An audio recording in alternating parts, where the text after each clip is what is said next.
Dear students, hope you are fine. My today's topic is English grammar and the lesson is verb, ক্রিয়াপদ। আমরা ক্রিয়াপদ আলোচনা করছি, অনেক দিন ধরে ডিসকাস করছি, তার কারণ লেসনটা অনেক বড়, first lesson. I hope you are following my previous classes. আগের ক্লাসগুলো আমি আশা করি তোমরা ফলো করছো এবং করবেও, তার না হলে বুঝতে পারবে না কী আলোচনা হচ্ছে। তো প্রাইমারি অক্সিলারি ভার্ব আমরা আলোচনা করছি। অক্সিলারি ভার্ব অর্থাৎ সহায়ক ক্রিয়া।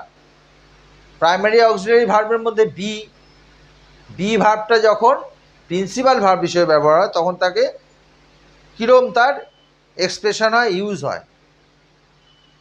B is use to express physical আর মেন্টাল কন্ডিশন। কি বললাম? Be is used to express physical or mental condition.